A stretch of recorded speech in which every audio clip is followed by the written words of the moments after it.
Hello, good morning all. Here we will be dealing with a short story, The Exercise Book, written by Rabindranath Tagore. Tagore was the Bengali poet, short story writer, novelist, educationist, and an eminent cultural icon of pre-independent India. He was a part of the intellectual and artistic awakening in the latter half of the 19th century, referred to as the Bengali Renaissance. Bengali നവോത്ഥാന കാലഘട്ടത്തിൽ പെടുന്ന ഒരു എഴുത്തുകാരനാണ് Tagore. Tagore reshaped Bengali literature and music. Bengali സാഹിത്യത്തിന് പുതിയൊരു shape കൊടുത്ത ഒരു എഴുത്തുകാരനാണ് ടാഗോർ. അപ്പം നവോത്ഥാന കാലഘട്ടമാണ്, ഒരുപാട് സാമൂഹ്യ മുന്നേറ്റങ്ങളും രാഷ്ട്രീയ മുന്നേറ്റങ്ങളും നടന്ന കാലഘട്ടമാണ്. അപ്പം നമ്മുടെ ഷോർട്ട് സ്റ്റോറി തന്നെ എഡ്യൂക്കേഷൻ്റെ ഒരു ഇമ്പോർട്ടൻസ് ആണ്. എഡ്യൂക്കേഷൻ അന്നത്തെ കാലത്ത് എങ്ങനെയാണ് പെൺകുട്ടികൾക്ക് നിരസിക്കപ്പെട്ടത്, അവർക്ക് എങ്ങനെ അത് കിട്ടാതെ പോയി, അങ്ങനെയുള്ളൊരു മെയിൻ ഒരു കോൺസെപ്റ്റാണ് നമ്മുടെ ഈ ഷോർട്ട് സ്റ്റോറി ദി എക്സസൈസ് ബുക്കിൽ ടാഗോർ ഡീൽ ചെയ്യുന്നത്. So in this book Tagore deals about the theme of the importance of education, how the girls were denied the basic level of education during those times. And also the first non-European to win Nobel Prize in Literature. ആദ്യമായി Nobel prize നേടിയ ഒരു ഏഷ്യക്കാരനാണ് Tagore in 1913. He was sometimes referred to as the bard of Bengal. ബംഗാളിലെ ഗായക കവി എന്നാണ് അദ്ദേഹത്തെ അറിയപ്പെടുന്നത്. Then he was the founder of Visva Bharati university. Visva Bharati യൂണിവേഴ്സിറ്റിയുടെ ഫൗണ്ടറാണ് Tagore. The main characters in the story are Uma. Uma is the central character. കേന്ദ്ര കഥാപാത്രം ഉമയാണ്. She is a little girl. Then second Gobindlal, Uma's elder brother, ഉമയുടെ മൂത്ത സഹോദരനാണ്. Then third Jashi. Jashi is the servant working in Uma's house. Then fourth character is Pyari Mohan, Uma's husband. The story is about young girl Uma and how her joys and dreams are shattered by the traditional Bengali family and society.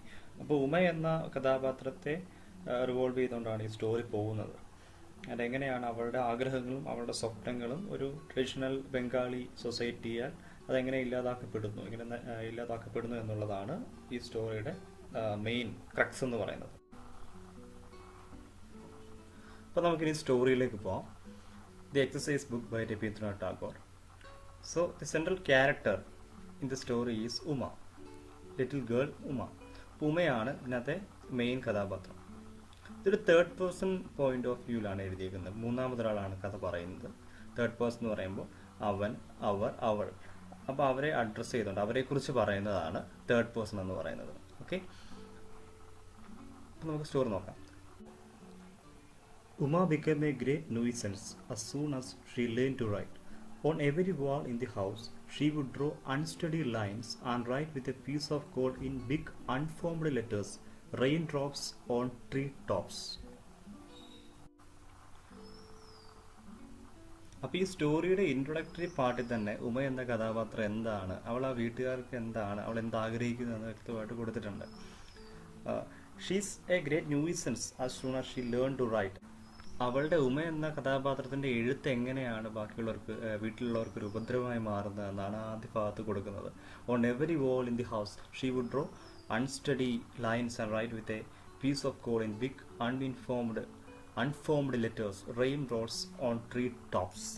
അപ്പം rain drops on tree tops എന്ന ഒരു ഫ്രേസാണ് ഒരു ലൈനാണ് അവൾ ആ വീടിൻ്റെ ഭിത്തിയിലെല്ലാം എഴുതിയിരിക്കുന്നത്. എന്തുകൊണ്ടാണ്? കോൾ, പീസ് ഓഫ് കോഡ് കൊണ്ടാണ്, ഒരു കരിക്കട്ട കൊണ്ടാണ് ഭിത്തിയിലെല്ലാം എഴുതുന്നത്. അപ്പോൾ അങ്ങനെ ഇരിക്കുകയാണ് അവളുടെ സിസ്റ്റർ ഇൻ ലോയുടെ തലേണയുടെ കീഴിൽ നിന്ന് ഒരു ഹരിദാസ് സീക്രട്ട് എന്ന ഒരു പുസ്തകം കിട്ടുന്നു.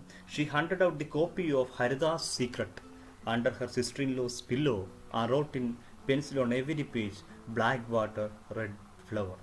അപ്പോൾ അത് പെൻസിൽ കൊണ്ട് അതിലെ എല്ലാ പേജിലും എന്തെഴുതി? ബ്ലാക്ക് വാട്ടർ റെഡ് ഫ്ലവർ എന്ന ആ ഒരു ഫ്രേസ് അതിലെല്ലാം മൊത്തം എഴുതി വെച്ചു.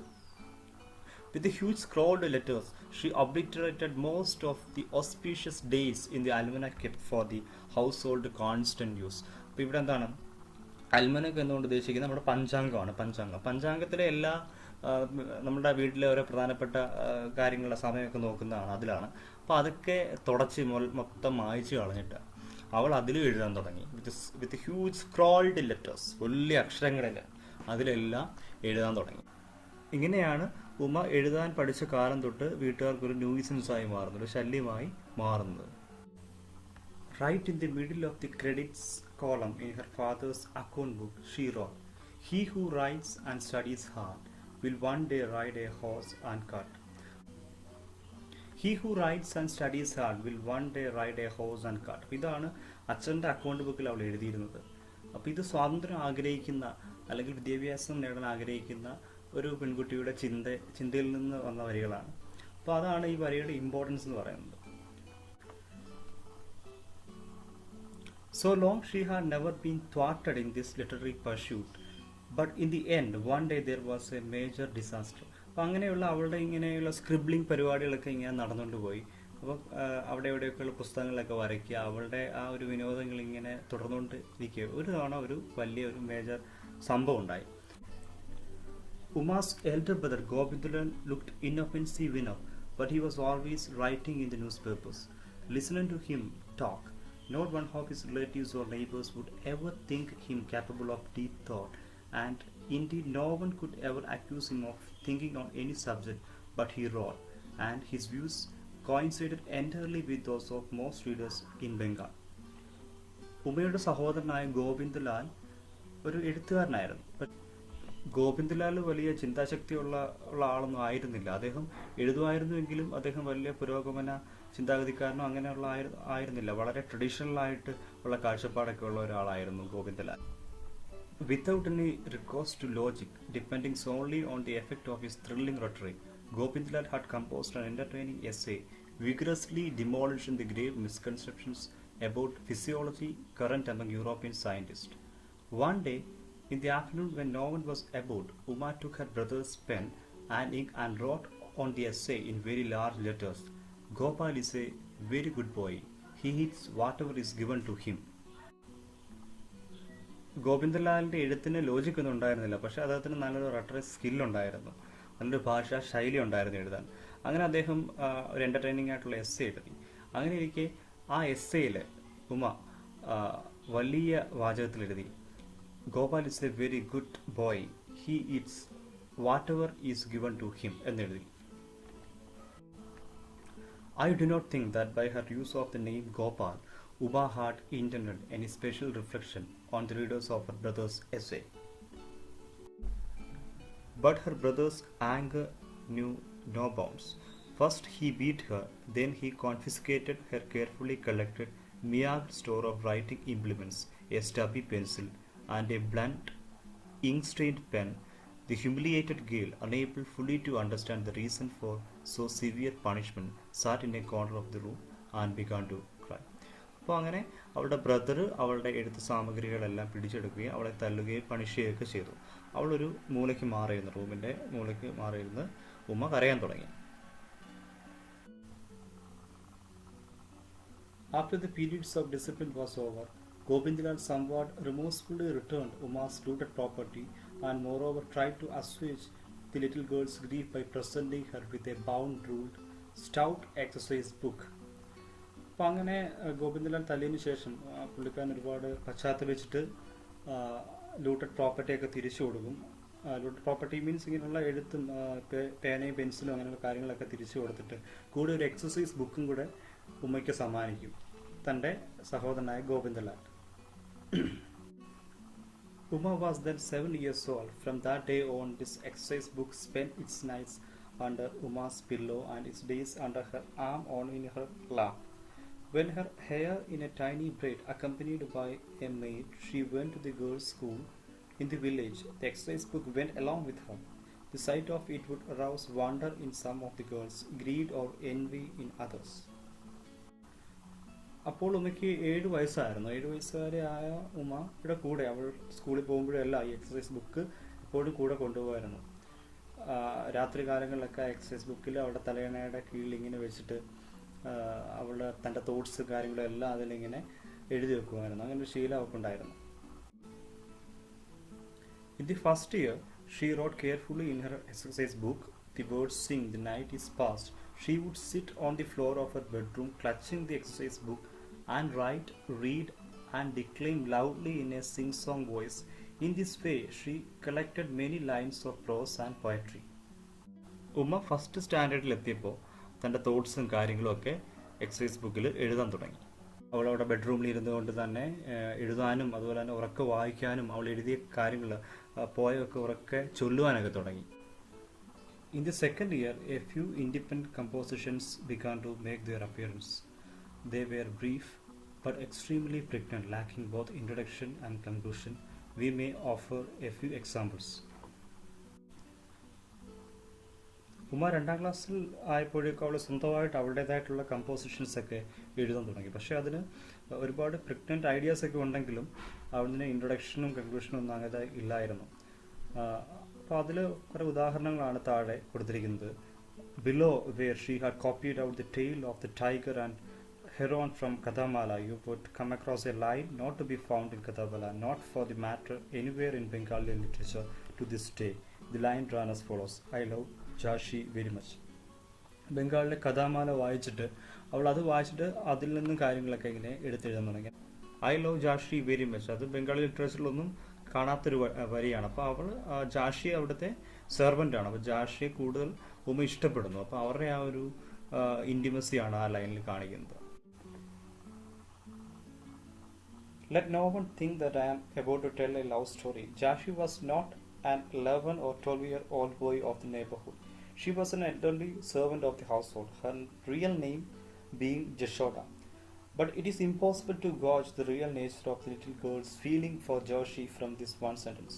He who wished to write a reliable history of this matter would find a clear denial of the earlier statement just 2 pages later.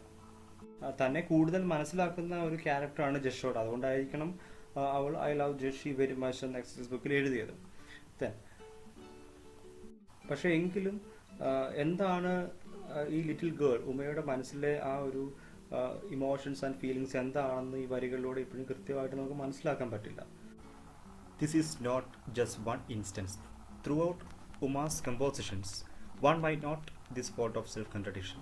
In one place we might read, I will never speak to Hari again. അപ്പോൾ ഇങ്ങനെ അവൾ പറയുന്നതിലെ ഒരു ambiguous nature നമുക്കിവിടെ വ്യക്തമാണ്. ആദ്യം I love ജാഷി very much എന്ന് പറയുന്നു, അതിനുശേഷം ഹരിയെ പറ്റി ഇവിടെ മെൻഷൻ ചെയ്യുന്നു. അപ്പോൾ ഒരു സെൽഫ് കോൺട്രഡിക്ഷൻ ആണ്. അപ്പോൾ എന്താണ് റിയൽ ആയിട്ട് ഉമ്മ മീൻ ചെയ്യുന്നതെന്ന് നമുക്ക് കൃത്യമായിട്ട് മനസ്സിലാക്കാൻ പറ്റില്ല. Okay. Next year, when the little girl was 9 years old, the strains of the Shehnai could be heard one morning in the house. It was Uma's wedding day. The groom was called Pyari Mohan. He was a literary associate of Gobindalal's. അപ്പോൾ അടുത്ത വർഷം ഉമ്മയ്ക്ക് ഒരു 9 വയസ്സായപ്പോൾ ഷെഹനായുടെ ശബ്ദം ആ വീട്ടിൽ ഇങ്ങനെ ഒരു രാവിലെ ഇങ്ങനെ വരാൻ തുടങ്ങി. എന്താണ്? ഉമ്മയുടെ മാരേജ് ആണ്. It was Uma's wedding day. The groom was called Pyari Mohan. Pyari Mohan ആയിരുന്നു ഉമ്മയുടെ വരൻ. അപ്പോൾ ഇവിടെ ചൈൽഡ് മാരേജ് ആണ് ടാഗോർ ഇവിടെ കൊണ്ടുവരുന്നത്. ആ ഒരു അന്നത്തെ ഒരു കാലത്തെ ബംഗാളി ആ ഒരു സമൂഹത്തിൽ നടന്നിരുന്ന ഒരു അനാചാരമായിരുന്നു ചൈൽഡ് മാരേജ്. അതാണ് ഇവിടെ ടാഗോർ മെൻഷൻ ചെയ്യുന്നത്. A literary associate of Govind അപ്പം പ്യാരി മോഹൻ ഇവിടെ ഗോവിന്ദ്ലാലിൻ്റെ ലിറ്റററി അസോസിയേറ്റ് ആണ്. Although he was not old and had received some education, his mind had remained entirely closed to new ways of thought. അപ്പോൾ പുതിയ വലിയ പുരോഗമന ചിന്താഗതിയുള്ള ആളൊന്നും ആയിരുന്നില്ല Pyari Mohan. He's close minded. Is a close minded person. ഒരു സങ്കുചിത മനോഭാവമുള്ള വ്യക്തിയായിരുന്നു. For this reason, he was very highly regarded by his neighbors, and Govindlal tried to follow his example, though without complete success. Gobindlal അദ്ദേഹത്തെയാണ് ഫോളോ ചെയ്തിരുന്നത്. Draped in Benares sari, her little face veiled, Uma went weeping to her husband's house. Her mother told her, listen to your mother-in-law, darling, attend to the household, don't spend all your time reading and writing. അങ്ങനെ ബനാറസ് സാരിയൊക്കെ കൊടുത്ത് അവൾ ആ വീട് വിട്ട് പോവുകയാണ്. നനഞ്ഞ കണ്ണുകളുമായിട്ട് ഹസ്ബൻഡിൻ്റെ വീട്ടിലോട്ടാണ് അവൾ ഇറങ്ങുന്നത്. അന്നേരം അവളുടെ അമ്മ അവളോട് പറയുന്നുണ്ട്, ലിസൺ ടു യുവർ മദർ-ഇൻ-ലോ, നീ നിൻ്റെ മദർ-ഇൻ-ലോ പറയുന്നത് കേൾക്കണം. Darling, attend to the household, വീട്ടുകാര്യങ്ങളൊക്കെ ചെയ്ത് കഴിയണം. എപ്പോഴും നീ വായിക്കാനും എഴുതാനും ഒരുപാട് സമയം വായിക്കാനും എഴുതാനും പാഴാക്കരുതെന്ന് തൻ്റെ അമ്മ പറഞ്ഞു കൊടുക്കുന്നുണ്ട്. Govindlal told her, "Remember not to scratch letters on the walls. It is not that kind house." ഗോവിന്ദലാൽ സഹോദരി ഓർമ്മിപ്പിക്കുകയാണ്, ഓർക്കുക, ഭിത്തിയൊന്നും നീ സ്ക്രാച്ച് ചെയ്യരുത്, നീ കുത്തി വരച്ചൊന്നും വൃത്തികേടാക്കരുത്. And for the heaven's sake don't scribble on any Pyari Mohan's writings. Pyari മോഹൻ്റെ എഴുത്തുകളിലൊന്നും നീ കുത്തി വരയ്ക്കാനൊന്നും പോരുതെന്ന് ഗോവിന്ദലാൽ പറഞ്ഞു കൊടുക്കുന്നുണ്ട് ആ വീഡിയോ ഇട്ട് പോകുന്നതിന് മുമ്പ്. The little girl's heart quaked. She realized that no one would make allowances for her in the house to which she was going. She realized that no one would make allowances for her in the house to which she was going. Through many reprimands upon many days, she would have to learn what they regarded as fault. What an offense, what an oversight. The Shehnai was playing again that morning, but it is doubtful whether there wasn't one person in the crowd who understood what was going on in the trembling heart of that little girl covered with ornaments in her veil and Banarasi sari. ഷേനായുടെ നാദം അവിടെ മുഴുകിക്കൊണ്ടിരിക്കുകയാണ്. പക്ഷെ അവർക്കറിയില്ലായിരുന്നു ആൾക്കൂട്ടത്തിനിടയ്ക്ക് ഒരാളെങ്കിലും തൻ്റെ വിറയ്ക്കുന്ന അല്ലെങ്കിൽ കുലുങ്ങുന്ന ആ ഒരു ഹൃദയം അല്ലെങ്കിൽ അവളെ മനസ്സിലാക്കാൻ കഴിയുന്ന ആരെങ്കിലും അവിടെ ഉണ്ടോ എന്ന്. Jashi went with Uma. It was understood that she would stay for a few days to settle Uma in her in-laws house and then return. അപ്പോൾ ഉമയോടൊപ്പം ജാഷിയും കൂടെ പോയി പുതിയൊരു വീട്ടിലേക്ക് പോകും. അപ്പോൾ അവളുടെ മൈൻഡ് സെറ്റൊക്കെ ഒന്ന് അവളെ ഒന്ന് ശാന്തമാക്കാൻ വേണ്ടി, ആ ഒരു അന്തരീക്ഷമായിട്ട് പൊരുത്തപ്പെടാൻ വേണ്ടി ഉമയുടെ കൂടെ ഹൗസ് ഹോൾഡ് മെയ്ഡായിട്ടുള്ള ജാഷിയും കൂടെ പോയി. The kind hearted Jashi after much thought took Uma's exercise book along with her. അപ്പം നല്ല നന്മയുള്ള ഒരു കഥാപാത്രമാണ് ഇവിടെ ജാഷി ഉമ്മയുടെ എക്സസൈസ് ബുക്ക് കൂടെ കൊണ്ടുപോകുന്നുണ്ട് അങ്ങോട്ട് പോകുമ്പോൾ. The book was A part of her paternal house, allowing remainder of her brief stay in the house of her birth. അപ്പോൾ ഈ ബുക്കിൽ അവളുടെ വീട്ടിലെ ഓർമ്മകളും എല്ലാം ഉണ്ട്. അപ്പോൾ അവളെ സംബന്ധിച്ച് അത് വളരെ ഒരു ആശ്വാസമായിരുന്നു. In crooked, unformed letters, it told the abridged history of her parents' love and care for her. അപ്പോൾ അവളുടെ പേരൻസിൻ്റെ, രക്ഷിതാക്കളുടെ സ്നേഹവും കെയറും എല്ലാം അവളുടെ ആ ഒരു എക്സസൈസ് ബുക്കിൽ അവൾ എഴുതിയിട്ടുണ്ട്. It brought a brief savor of tender freedom to the little girl in the midst of her premature wifeliness. ഉമയെ സംബന്ധിച്ച് അവൾക്ക് അല്പമെങ്കിലും സ്വാതന്ത്ര്യം, ആശ്വാസം കൊടുക്കുന്ന ഒരു വസ്തുവാണ് അവളെ സംബന്ധിച്ച് ഇവിടുത്തെ എക്സസൈസ് ബുക്ക് എന്ന് പറയുന്നത്.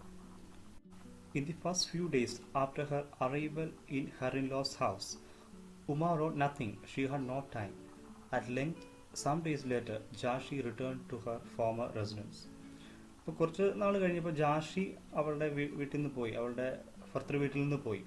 That day, Uma shut the door of her bedroom in the afternoon, took the exercise book out of her tin box and wrote tearfully in it, "Jashi has gone home. I want to go back to mother too." നനഞ്ഞ കണ്ണുകളുമായി ഉമ ആ exercise book എടുത്തിട്ട് അതിലെഴുതി, "ജാഷി has gone home." ജാഷി വീട്ടിൽ പോയി, എനിക്കും എൻ്റെ അമ്മയുടെ അടുത്തോട്ട് പോകണം. I want to go back to mother too.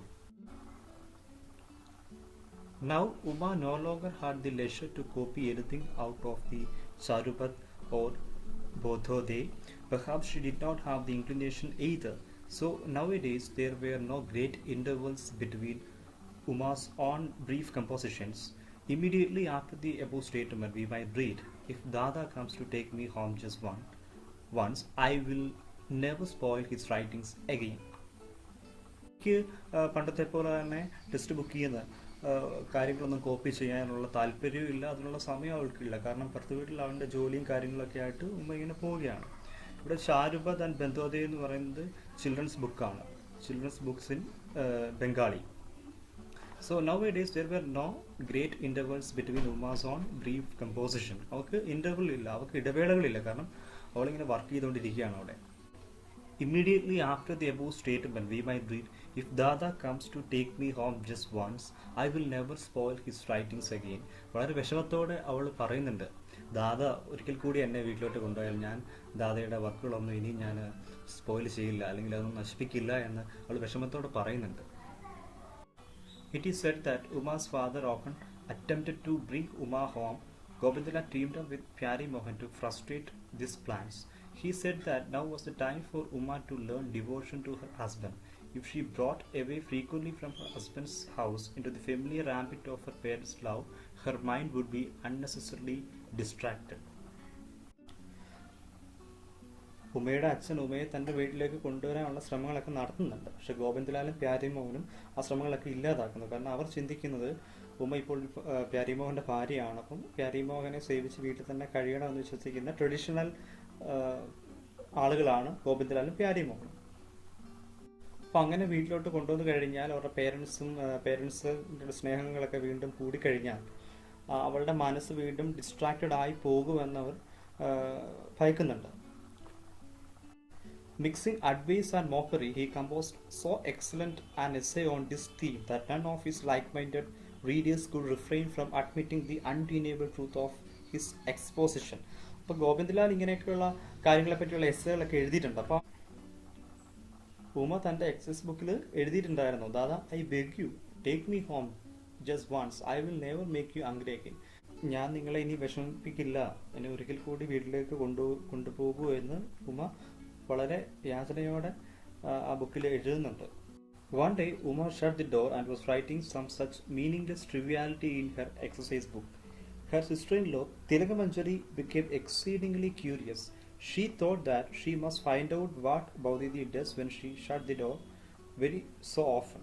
അപ്പോൾ അങ്ങനെ ഒരിക്കൽ ഉമ തൻ്റെ റൂമൊക്കെ അടച്ചു പൂട്ടിയിട്ട് തൻ്റെ എക്സസൈസ് ബുക്ക് എടുത്ത് എന്തോ എഴുതിക്കൊണ്ടിരിക്കുക. അപ്പോൾ അത് തൻ്റെ സിസ്റ്റർ ഇൻ ലോ ആയ തിലകമഞ്ചരി ഇത് ഒളിഞ്ഞ് കാണുന്നുണ്ട്. Through a crack in the door, she observed that Uma was writing. She was amazed. The goddess of learning, Saraswati, had never made even so secret a visit to the quarters of their house. അപ്പോൾ അങ്ങനെ ഒരു ക്രാക്കിലൂടെ, ഒരു വിടവിലൂടെ ഉമ എന്താണ് എഴുതുന്നതെന്ന് തിലകമഞ്ചാരി ഇങ്ങനെ observe ചെയ്യുന്നുണ്ട്. അപ്പോൾ the goddess of learning Saraswati, പഠനത്തിൻ്റെ ദേവതയായ സരസ്വതി പോലും അങ്ങനെ ഒരു സൂക്ഷ്മമായ ഒരു ഒളിഞ്ഞുനോട്ടം നടത്തിയിട്ടുണ്ടാവില്ല എന്ന് വളരെ രസകരമായി ടാഗോർ ഇവിടെ പറയുന്നുണ്ട്. Her younger sister Kanakamanchari also came to have peep, and the still younger Anukamanchari, she too stood on tiptoe and looked with much difficulty through the crack in the door to penetrate the mystery of the locked room. അതുപോലെ തന്നെ കനകമഞ്ചരിയും younger സിസ്റ്ററായ അനകമഞ്ചരിയും ഇതുപോലെ തന്നെ എത്തി വലിഞ്ഞ് ആ റൂമിലൂടെ ഇങ്ങനെ നോക്കുന്നുണ്ട്, എന്ത് രഹസ്യമാണ് ആ റൂമിൽ നടക്കുന്നത്, അല്ലെങ്കിൽ ഉമ എന്താണ് ചെയ്യുന്നതെന്ന് അറിയാൻ വേണ്ടിയുള്ള വ്യഗ്രതയോടെ. As she was writing, Uma suddenly heard the laughter of 3 familiar voices outside the room. She realized what had happened. Hastily shutting the book away in her box, she hid her face on her bed in shame and terror. ഉമ്മ പെട്ടെന്ന് തന്നെ 3 പേരും ചിരിക്കുന്നത് കേട്ടിട്ട് പെട്ടെന്ന് realised ആയിട്ട് ബുക്കൊക്കെ പെട്ടെന്ന് അടച്ചു വെച്ച് ഫേസ് ഇങ്ങനെ മുഖം ഇങ്ങനെ അമർത്തി പിടിച്ചിരിക്കുന്നുണ്ട്, നാണത്തോടെയും പേടിയോടെ കൂടി. Pyarimohan was much disturbed by this news. If women began to read and write, novels, plays would soon make their way into the home. It would be hard to uphold the household virtues. Moreover, he had, by special reflection, evolved an exceedingly subtle theory. He said that the power of the female and the power of the male together produce the sacred power of the conjugal relationship. But if the power of the male alone would be paramount. പ്യാരിമോഹൻ പെട്ടെന്ന് തന്നെ ഇതിനെപ്പറ്റി അറിയുകയും വളരെയധികം ഈ news കേട്ടിട്ട് disturbed ആയി വളരെയധികം ദേഷ്യം വരികയും ചെയ്യുന്നുണ്ട്. അപ്പോൾ സ്ത്രീകൾ ഇങ്ങനെ എഴുതാൻ തുടങ്ങിക്കഴിഞ്ഞാൽ അത് നമ്മുടെ വീട്ടിലെ കുടുംബധർമ്മത്തിനെതിരാണെന്ന് പ്യാരിമോഹൻ വിശ്വസിക്കുന്ന ആളാണ്. അപ്പോൾ അത് അപ്പോഴത്തെ ആ ഒരു ബംഗാളി സൊസൈറ്റിയിലെ ഒരു മെയിൽ റെപ്രസെൻറ്റേറ്റീവാണ് ഇവിടെ പ്യാരിമോഹൻ എന്ന ഒരു ക്യാരക്ടർ. ഒരു പാട്രിയാർക്കൽ സൊസൈറ്റിയെ അല്ലെങ്കിൽ ട്രഡീഷണൽ ചിന്താഗതിയുള്ള ഒരു പാട്രിയാർക്കൽ ഫിഗറാണ് ഇവിടെ പ്യാരിമോഹൻ. അതാണ് ടാഗോർ ഇവിടെ ആ ഒരു കഥാപാത്രത്തിലൂടെ കൊണ്ടുവരുന്നത്. The male power would clash with male power to produce so horrible a destructive energy that the power of the conjugal bond would be completely destroyed, and so the woman would become a widow. To this day, no one has been able to refute his theory.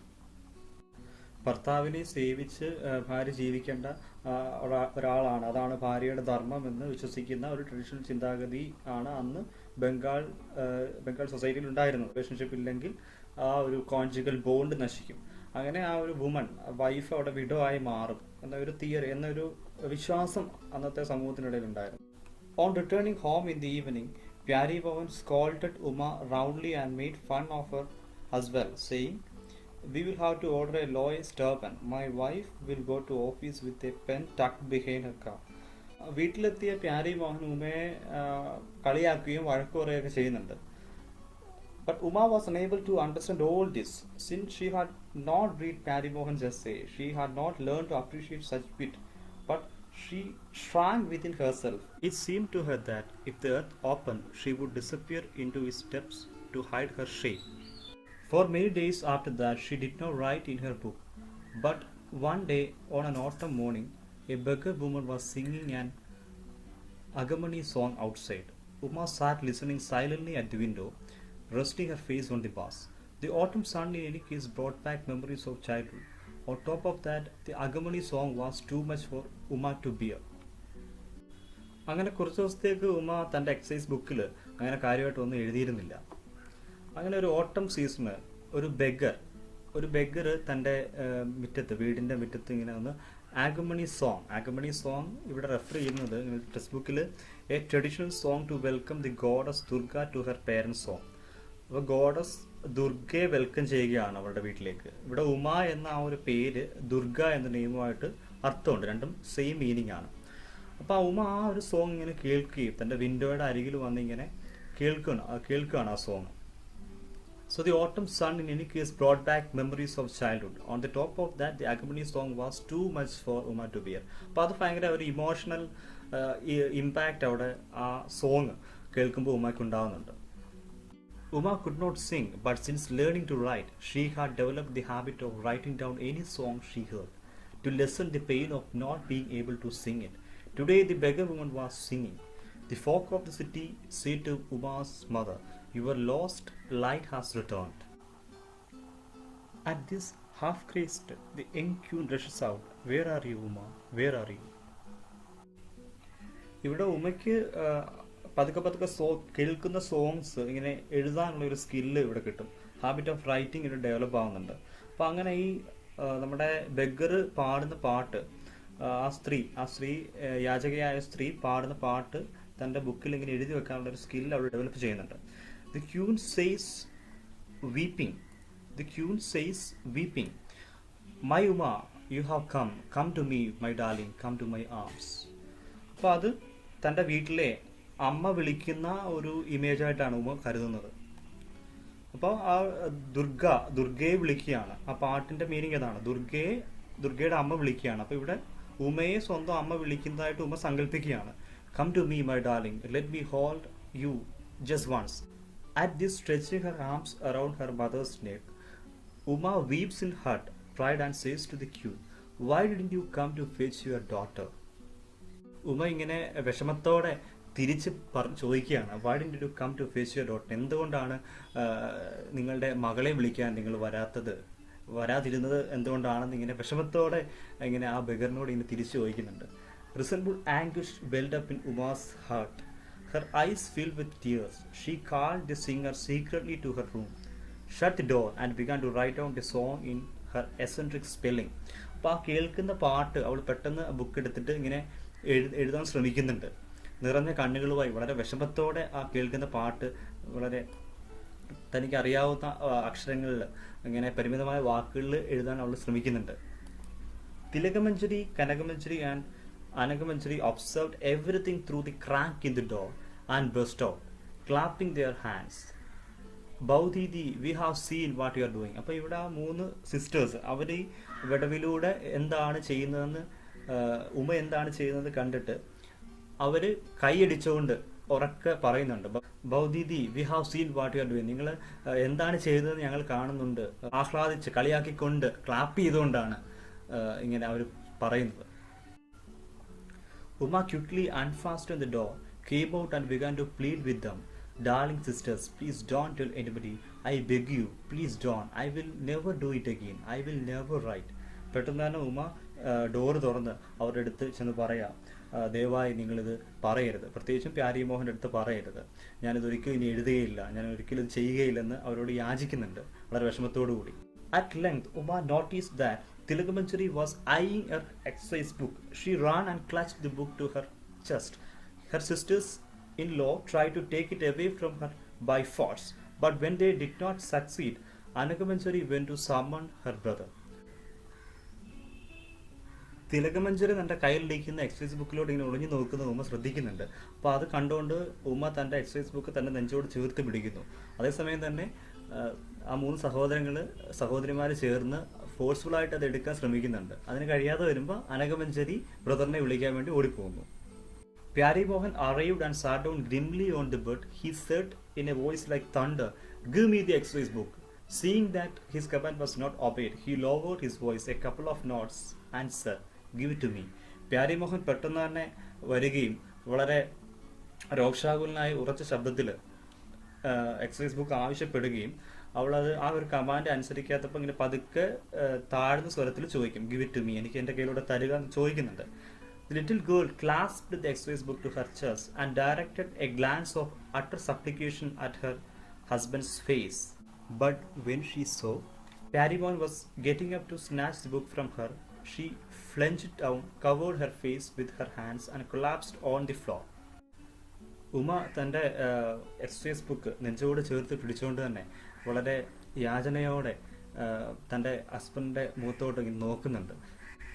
പക്ഷെ പ്യാരി മോഹൻ പെട്ടെന്ന് തന്നെ ആ book അവളുടെ കയ്യിൽ നിന്ന് തട്ടിപ്പറിക്കാൻ വേണ്ടി ശ്രമിക്കുകയും അവൾ അത് നിലത്തിടുകയും ഫ്ലഞ്ച് ഇറ്റ് ഡൗൺ എന്ന് പറഞ്ഞാൽ നിലത്തിട്ടുകൊണ്ട് തന്നെ മുഖം ഇങ്ങനെ അമർത്തി പിടിച്ചുകൊണ്ട് ഫ്ലോറിലോട്ട് വീഴുകയും ചെയ്യുന്നു. പ്യാരി Mohan took the exercise book and started to read the little girl's composition out in a loud voice. Hearing this, Uma clasped the earth in a still tighter embrace while the other 3 girls were beside themselves with laughter. പ്യാരി മോഹൻ പെട്ടെന്ന് തന്നെ ആ ബുക്കിൽ എഴുതിയിരിക്കുന്നത് ഉറക്കെ ഇങ്ങനെ വായിക്കാൻ തുടങ്ങി. അവൾ എഴുതിയ അവളുടെ കമ്പോസിഷൻസ്, ആ വരികളൊക്കെ ഇങ്ങനെ ഉറക്കെ വായിക്കാൻ തുടങ്ങി.